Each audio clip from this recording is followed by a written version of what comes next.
అందరికీ నమస్కారం అండి. ఈ వీడియోలో మనం స్పాస్మోనిల్ టాబ్లెట్ గురించి తెలుసుకుందాము.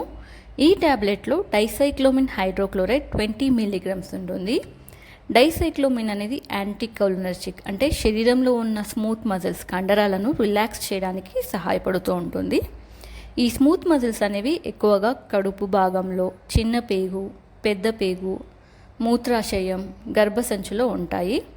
అలాగే ఈ ట్యాబ్లెట్లో పారాసెటమాల్ 325 మిల్లీగ్రామ్స్ ఉంటుందండి. పారాసెటమాల్ వచ్చేసి పెయిన్ కిల్లర్, నొప్పిని తగ్గించడానికి సహాయపడుతూ ఉంటుంది.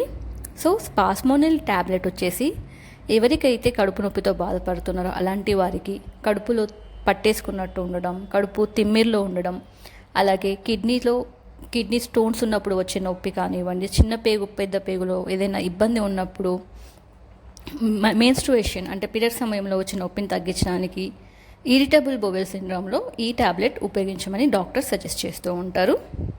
ఈ ట్యాబ్లెట్ మనకి తిన్న తర్వాత అయినా తినకముందైనా ప్రతిరోజు 1 నుంచి 2 ట్యాబ్లెట్స్ ఉపయోగించవచ్చు.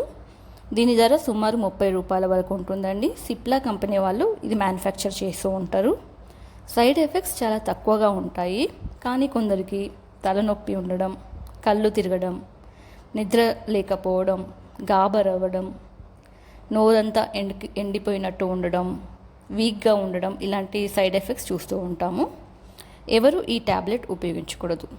12 ఏళ్లలోపు ఉన్న చిన్నారులు, గర్భవతులు, పాలు ఇచ్చే తల్లులు, అలాగే ఎవరికైతే పారాసెటమాల్, డైసైక్లోమిన్తో ఎలర్జీ ఉంటుందో అలాంటి వారు ఈ ట్యాబ్లెట్ డాక్టర్ సలహా మేరకు ఉపయోగించండి.